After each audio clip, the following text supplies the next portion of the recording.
봉독하겠습니다. 마태복음 8장 23절에서 27절 말씀입니다. 신약성경 12쪽에 있습니다. 마태복음 8장 23절부터 제가 봉독하겠습니다.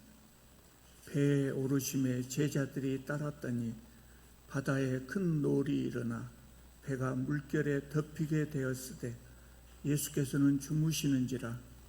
그 제자들이 나와 깨우며 이르되 주여 구원하소서, 우리가 죽겠나이다. 예수께서 이르시되 어찌하여 무서워하느냐, 믿음이 작은 자들아 하시고 곧 일어나사 바람과 바다를 꾸짖으시니 아주 잔잔하게 되거늘 그 사람들이 놀랍게 여겨 이르되 이가 어떠한 사람이기에 바람과 바다도 순종하는가 하더라. 아멘. 오늘은 산상설교 후에 예수께서 행하신 기적 중에서 세 번째 기적과 네 번째 기적에 대해서 말씀드리겠습니다. 우리가 함께 읽었던 성경은 네 번째 기적의 말씀입니다. 세 번째 기적은 14절부터 시작됩니다. 예수께서 가버나움에서 백부장의 종의 병을 고치셨다 그랬어요. 지난번에 우리가 살펴봤습니다. 그런 다음에 베드로 집에 가셨습니다. 베드로 집이 가버나움에 있었던 것이죠.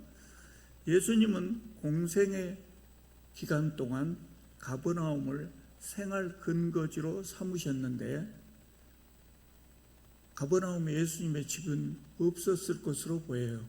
그리고 주로 베드로의 집이 거기 있었기 때문에 주로 베드로의 집에 머무르셨던 것으로 보입니다. 그래서 가버나움에 가서 베드로의 집에 들어가 보니까 베드로의 장모가 열병으로 앓아 누워 있었다는 거예요. 15절입니다. 15절을 보면 예수께서 이 여인의 손을 만지시니 열병이 떠나가고 여인이 일어나서 예수께 수종들더라 그랬어요. 베드로와 예수님의 나이가 비슷비슷하기 때문에 베드로의 장모님은 예수님에게도 어머니 뻘돼요. 그러니까 베드로 장모님의 손을 잡고 열병이 떠나가게 하신 것입니다. 마태는 이 여인의 병이 즉시 완전하게 나았다 하는 것을 우리에게 전해주기 위해서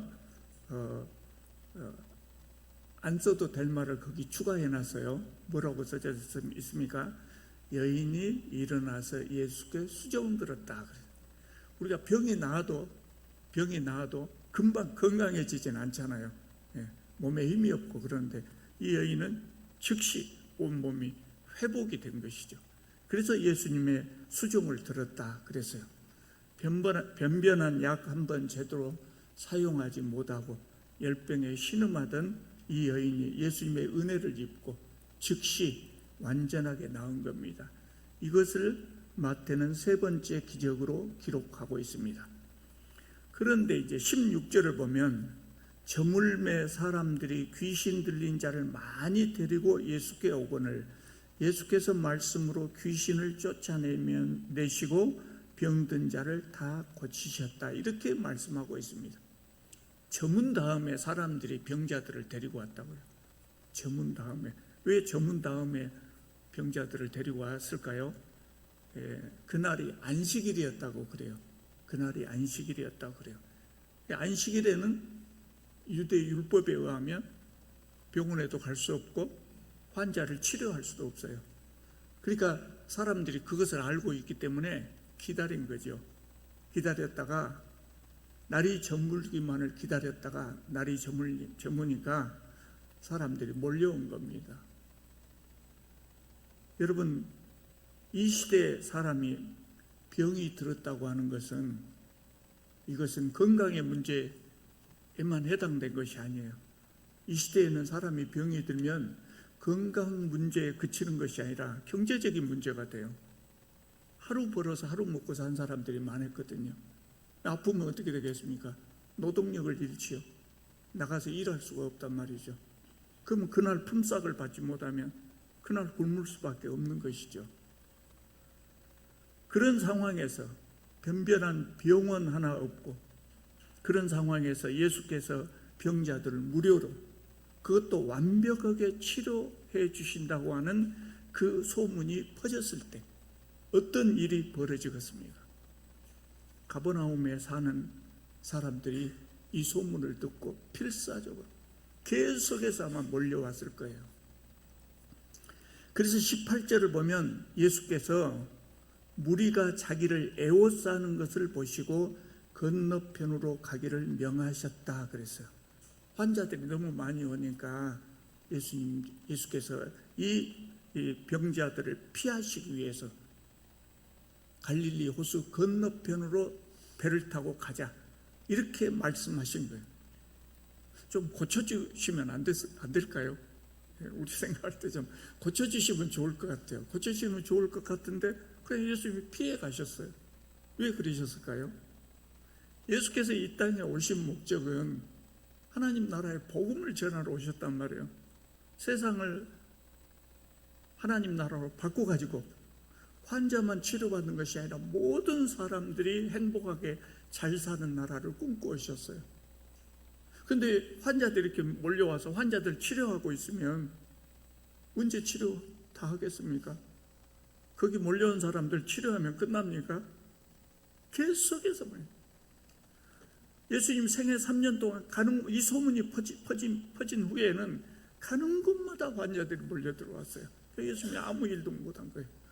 아마 환자들을 고쳐주신다면 평생 다 고쳐도 못 고치신다. 그래서 예수께서는 호수 건너편으로 건너가자고 하신 겁니다. 자, 그런 이제 건너편에 간 이야기를 해야 됩니다. 그런데 우리 성경을 보면은요, 건너편에 가기 전에 19절에서 22절 사이에 예수님께서 두 사람을 만나요. 그래서 이 대화는, 이 두 사람과 대화를 하는데, 이 대화는 건너뛰고 넘어가도 오늘 폭풍 속에서 이 주제를 말씀드린 데는 아무 지장이 없습니다만은 이 대화가 좀 이해하기 어려워요. 여러분들이 성경을 읽어보시면 이해하기 어려워요. 그래서 많은 분들이 저한테 왜 예수님이 이런 말씀 하셨는가 자꾸 물어봐요. 그래서 이 19절에서 22절 사이에 나오는 이 두 대화를 간단하게 설명하고 넘어가겠습니다. 19절을 보면 이제 호수 건너편으로 가기 전에 한 서기관이 예수님을 찾아와요. 그래서 선생님이요, 어디로 가시든지 저는 따르겠습니다, 이렇게 이야기를 합니다. 이 말은 제가 기독교인이 되겠습니다, 요새로 말하자면 제가 기독교인이 되겠습니다, 예수님 믿고 기독교인이 되겠다, 이런 말씀이 아니라 베드로나 요한처럼 예수님의 제자, 예수님이 측근이 돼서 예수님 따라다니겠다는 이야기입니다. 왜 이 사람이 예수님에게 와서 이 이야기를 했을까요? 왜 이 이야기를 했을까요? 예수께서 몰려오는 환자들을 다 고치셔버려요. 멋지게 고치셔버려요. 말씀 한마디로 고치기도 하고 어떨 때는 막 기도도 했겠죠. 예수께서 다 고치셔버려요. 그 모습을 보니까 어떻게 보였을까요? 멋지게 보였을 거예요. 네, 멋지게 보였을 거예요. 그리고 내가 저분을 따라다니면 내 먹는 것은 걱정할 것도 없고 나도 상당한 재물을 모을 수가 있겠다, 그런 생각을 했겠죠.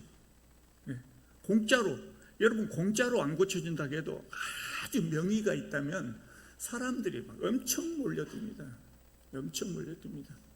전남대학 병원 교수님한테, 의과대학 교수님한테 치료를 받으려고 해도 몇 달씩 예약이 밀려 있습니다.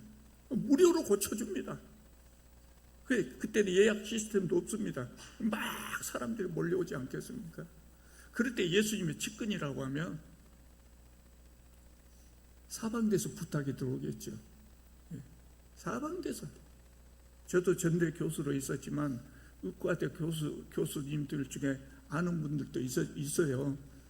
그분 제가 전대 교수인 줄 알고 저한테, 어떤 의사한테 좀 소개 좀 해줄 수 없냐고 속없이 그렇게 물어보신 분들이 있어요.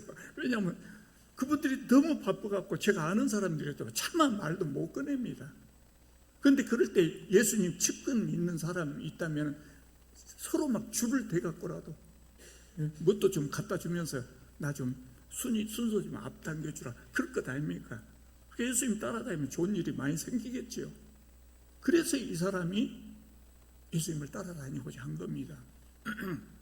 성경은요, 성경을 읽어보면 성경이 이런 사정을 자세하게 기록하지 안 하고 있어요. 왜 자세하게 기록하지 않는지 아십니까? 그 시대에는 필기 도구 같으므로요. 또 종이가 얼마나 귀한 시절입니까? 지금부터 2000년 전입니다. 그러니까 편집을 아주 정밀하게 편집을 해가지고 강한 요약해서 기록을 하거든요.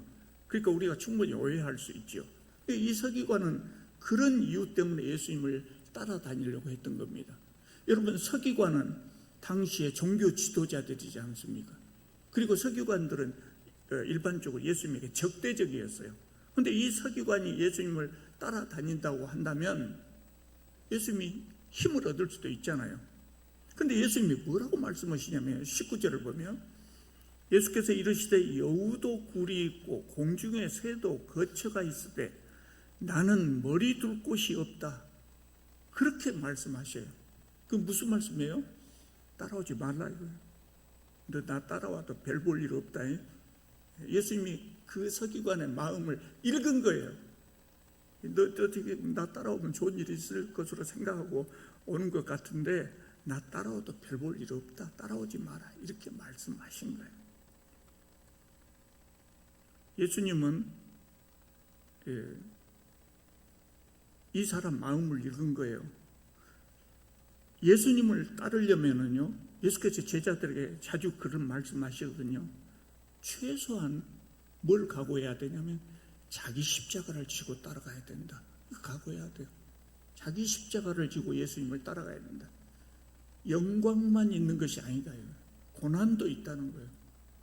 그런데 이 사람은 예수님의 좋은 면을 보고 따르려고 했던 것 같아요. 자기 십자가를 지고 따라야 한다 하는 이 서기관에는 그런 진실성이 보이지 않았던 것 같아요. 그래서 예수께서는 따라오지 말라고 말씀하신 거예요. 21절을 보면 또 한 사람이 나오는데 이제 반대로 말씀하셔요. 예수님의 말씀이 반대가 되니까 이해하기가 어려운 거죠.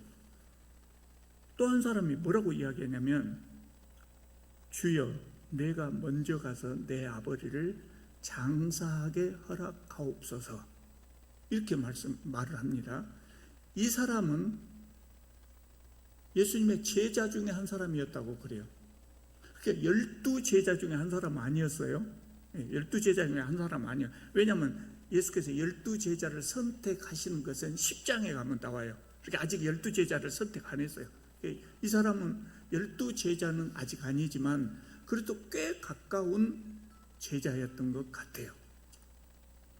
이 사람의 말을 듣고 예수님이 말씀하시기를 뭐라고 말씀하시냐면 의외로 말씀하셔요. 죽은 자들이 그들의 죽은 자들을 장사하게 하고 너는 나를 따르라, 이렇게 말씀하셔요.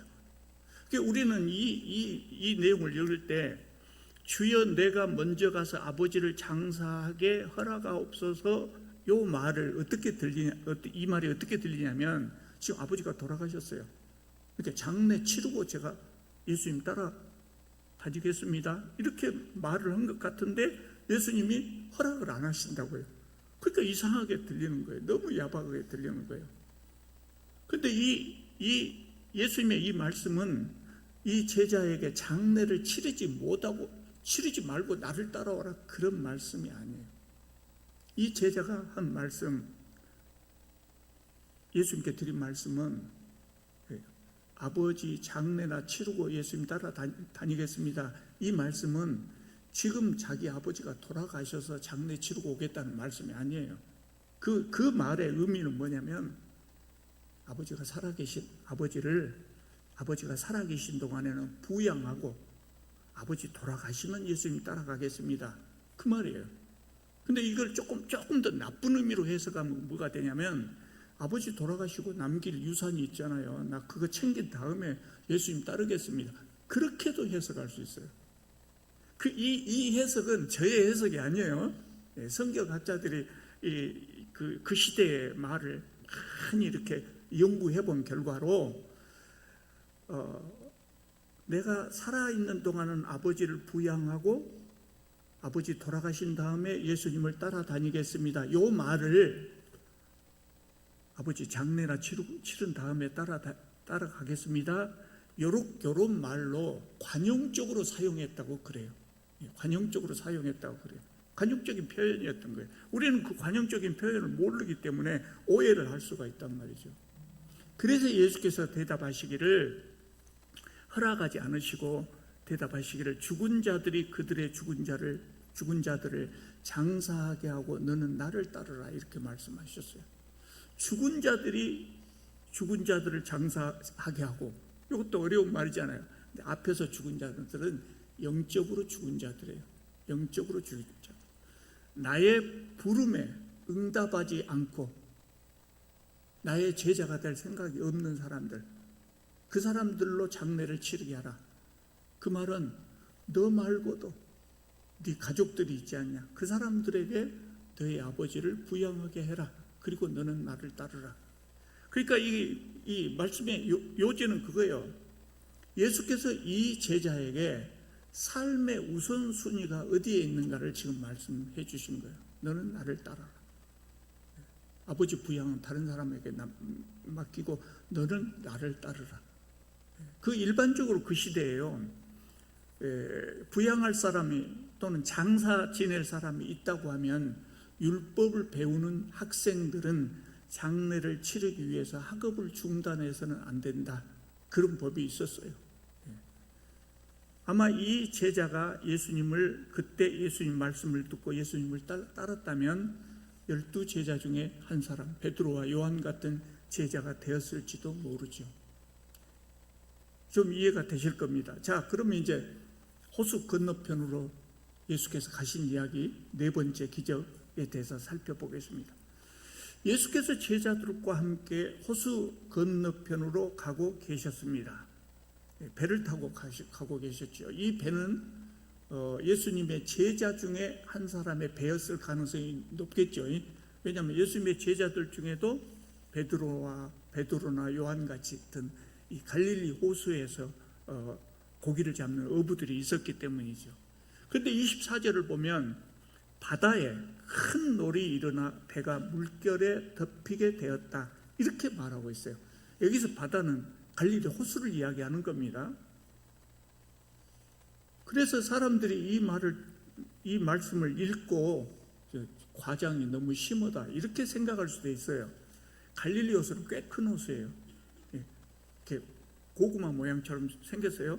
위에가 좀 크고 위에가 좀 넓고 아래는 이렇게 좁아지는 고구마 모양으로 생겼는데 가장 넓은 데가, 좌우로 넓은 데가 한 11km 정도 되고 또 우아래로 이렇게 긴 쪽이 21km 정도 되었다 그래요. 꽤 큰 호수예요. 그러나 그래봤자 내륙에 있는 호수단 말이에요. 내륙에 있는 호수가 별로 풍랑이 일어날 일은 없잖아요. 그런데 갈릴리 호수에서는 풍랑이 자주 일었다고 그래요. 왜냐하면 갈릴리 호수가요, 우리가 생각하는 그런 호수가 아니에요. 좀 모양이 이상하게 생긴 호수예요. 여러분, 그 내륙에 있는 호수의 수면하고 바다의 수면하고 어디가 더 높을까요? 더 말할 것도 없이 내륙의 수면이 높겠죠, 일반적으로. 그래서 내륙의 호수에서 강을 타고 바다로 물이 흘러가지 않겠습니까? 이쪽 물이 높으니까. 그런데 갈릴리 호수는요, 해수면보다 이게 낮아요. 낮아도 그냥 조금 낮은 것이 아니라 무려 해수면보다 무려 200m가 낮았다고 그래요. 상상이 그렇습니까? 호수가 해수면보다 200m가 낮다는 거예요. 여러분, 시골 동네 앞산 뒷산 있잖아요. 그런 앞산 뒷산 중에는 높이가 200m 안 된 산도 많아요.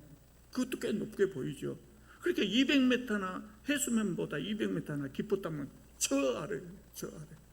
더군다나 이 갈릴리 호수를 둘러싸고 이렇게 산이 이렇게 있었어요. 그러니까 서쪽에서 지중해에서 이렇게 바람이 불어오다가 갈릴리 호수 근처에 오면 산으로 쑥 올라갔다가 산에 올라가자마자 밑으로 푹 꺼지는 겁니다. 그 바람이 푹 꺼지는 겁니다. 그 돌풍으로 변한다고 그래요. 요거 이제 물리학자들 말에 의하면 소위 말하는 베르누이의 원리라고 그러대요. 비행기가, 거대한 비행기가 뜨잖아요. 하늘로 떠요. 그 원리가 바로 이 원리, 베르누이의 원리라고 합니다. 그것 때문에 돌풍이 일어났다고 그래요. 그래서 풍랑이 조금 이런 것이 아니라 6m, 7m 그런 돌풍이 일어났다고 그래요. 제자들 중에 갈릴리 호수에서 잔뼈가 굵은 그런 어부가 여럿이 있었음에도 불구하고 갑자기 불어닥친 돌풍을 어떻게 하겠습니까? 어찌해 볼 방법이 없었지요. 그때 예수님은 주무시고 계셨다고 그래요. 그래서 25절에 보면 제자들이 예수님을 깨웁니다. 주여, 우리 좀 살려주십시오. 우리가 죽겠습니다. 제자들은 이때까지 예수께서 기적을 행하시는 것을 많이 봤어요. 그럼에도 불구하고 이 위험 속에서 공포를 느꼈던 거예요. 그러니까 예수님의 기적을 봤으면서도 예수께서 자연의 힘조차 무력화시킬 수 있는, 자연의 힘조차 다스릴 수 있다고 하는 것을 아직 몰랐던 것이죠. 그래서 두려워한 겁니다. 그 26절을 보면 예수께서 잠에서 깨어나셔가지고 나무라십니다. 어찌하여 무서워하느냐, 믿음이 작은 자들아. 여러분, 제자들이 풍랑 가운데서 느꼈던 두려움의 원인이 뭐라고 성경은 말씀합니까? 믿음이 작기 때문이라고 이야기합니다. 믿음이 작기 때문. 우리가 세상을 살면서 두려움을 느끼는 이유도 그것인 것 같아요. 우리의 믿음이 작기 때문에. 우리가 하나님에 대한 무한한 신뢰가 있다면 절대 무서울 일이 없죠. 우리가 하나님을 전적으로 신뢰하기가 어려운 것 같아요. 이성적으로는 하나님을 믿지만 감정이 따라가지 못하는 경우가 많거든요. 우리가 하나님은 전지전능하신 분이라고 딱 믿지만 그럼에도 불구하고 위협 앞에 두려운 감정이 일어나는 것은 어쩔 수 없는 거예요. 어쩔 수 없는 거예요. 주사 맞을 때 아픕니까? 안 아픕니까? 별로 안 아프거든요. 근데 주사를 들고 오면 조금 무서워요. 그런 거죠. 우리 하나님을 전적으로 믿는다고 해도 그래도 두려움은 감정적으로 생긴단 말이죠. 근데 제자들은 이때 예수님이 어떤 분인가를 확실히 알지 못해요. 세상의 만물을 다스리는 하나님입니다. 예수님은 하나님 그분이다 하는 사실을 아직 깨닫지 못한 것이죠. 그래서 두려워한 겁니다. 예수께서 깨어 일어나셔서 바람과 바다를 꾸짖으셨어요. 그러니까 갈릴리 호수가 잔잔해졌다고 성경은 말하고 있습니다. 예수님은 말씀만으로 병을 고치셨던 것처럼 말씀만으로 호수를 잔잔하게 하셨어요. 예수님은 당신의 머리를 누일 만한 거처도 없었지만 자연의 세력을 다스릴 수 있는 능력은 소유하고 계셨던 것이죠. 그러니까 제자들이 이 장면을 보고 충격을 받았어요. 파도를 꾸짖으시는 그 장면을 보고 충격을 받으셔요. 이 바다를 꾸짖으시고 파도를 꾸짖으셔서 잔잔하게 하신 이 기적은 사람들의 병을 고치고 귀신을 쫓아내는 것하고는 차원이 다른 기적 아니겠어요? 그래서 27절을 보면 그 사람들이 놀랍게 여겨 이르되 이가 어떠한 사람이기에 바람과 바다도 순종하는가 하더라. 이가 어떤 사람이기에, 이 말은 지금 누가 누구에게 하는 말이에요? 예수님의 제자들이 혼잣말이죠. 감탄사란 말이에요. 이분이 도대체 어떤 분이. 근데 마태는 예수님의 제자들의 이 감탄사를 우리에게 하고 있어요. 질문으로 하고 있어요. 독자들에게, 마태복음을 읽는 독자들에게, 여러분은 예수님을 누구라고 생각하십니까? 예수님은 이런 분입니다. 바다도 잔잔케 하신 분입니다. 여러분들은 예수님을 누구라고 생각하십니까? 그렇게 지금 우리에게 묻고 있는 거예요.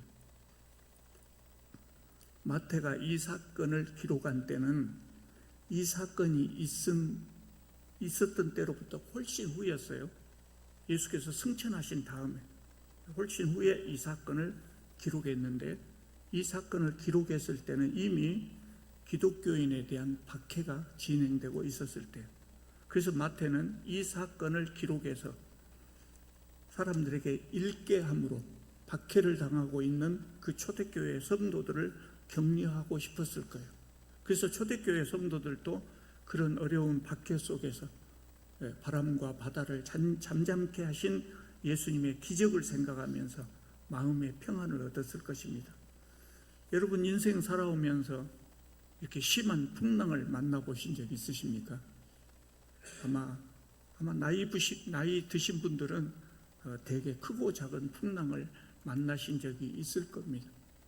젊으신 분들은 아직은 못 만났다고 할지라도 앞으로 만날 수도 있을 겁니다. 그럴 때 어떻게 해야 되겠습니까? 여기 오늘 본문에 나온 제자들처럼 벌벌 떨지 마시고, 바람과 파도도 잔잔케 하신 예수님께서 나와 지금 한 배를 타고 계신다, 그것을 꼭 기억하시기 바랍니다. 그리고 제자들처럼 주님 구원하여 주시옵소서, 저를 살려주십시오, 그렇게 간구하시기 바랍니다. 그러면 해결해 주실 겁니다. 우리가 잘 알고 있는 성경 고린도전서 10장 13절 뭐라고 말씀하십니까? 우리가 감당할 시험 밖에는 우리에게 허락된 것이 없다 그랬어요. 또 하나님은 우리가 감당할 시험만을 우리에게 주시기 때문에 우리가 능히 이겨낼 수 있을 뿐만 아니라 시험을 당할 때 우리가 피할 길을 우리에게 주신다고 그랬어요. 그러니까 우리가 인생의 풍랑을 만났을 때 하나님께서는 그것을 못 본 채 하시잖아요. 우리가 인생의 풍랑을 만났을 때 우리의 인생의 풍랑을 잠잠케 하시든지, 나에게 힘을 주셔서 싸워 이기게 하시든지, 풍랑으로 인해서 내 주변이 초토화되었다고 할지라도 그런 환경 속에서도 내가 잘 살 수 있게 힘을 주시고 지혜를 주신다는 거예요. 해결해 주십니다. 걱정하시기 바랍니다. 이겨낼 수 있습니다. 정말 그렇습니다. 정말 이겨낼 수 있습니다. 나이가 든 것이 별로 좋은 것은 아닌데 여러 가지 경험을 하게 하신 것은 좋더라고요. 그래서 정말 우리가 이겨낼 수 있다고 한 말은 그냥 제가 목사기 때문에 입으로 한 말이 아니라 제가 많이 경험했어요. 저도 지금 인생을 꽤 살았기 때문에 살아오면서 경험했어요. 우리 나이 연세 드신 분들 다 경험했을 거예요.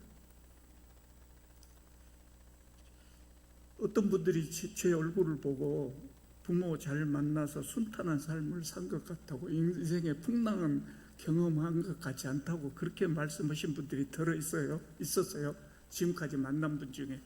그러나 제 인생에도 죽을 것 같이 힘든 시간이 있었어요. 도저히 견뎌낼 수 없을 것 같다, 아주 막막한 그 절망의 순간들이 있었단 말이죠. 제 인생에도 그것 다 이겨내고 여기까지 왔어요. 근데 지나놓고 보니까 하나님께서 다 해결해 주실 것을 괜히 내가 두려워했네, 좀 억울한 생각이 들어요. 시간과 함께 하나님께서는 다 해결해 주시더라고요. 다 해결해 주십니다. 틀림없습니다. 여러분, 우리가 사는 세상은 죄로 오염된 세상이기 때문에 내가 잘못하지 않아도 다른 사람의 잘못으로 우리가 풍랑을 만날 수가 있어요. 그러나 우리가 그때마다 우리가 기억을 할 것이 그겁니다. 내가 탄 배에 예수님께서 함께 지금 타고 계신다. 주님께서 이 풍랑을 잔잔하게 해 주실 것이다. 맞서 싸워 이기게 해 주신다. 그리고 이 풍랑을 만남으로 인해서 내 인생이 더욱더 풍성해질 것이다. 이렇게 믿으시기 바랍니다. 믿음대로 됩니다. 믿음대로 됩니다. 기도드리겠습니다.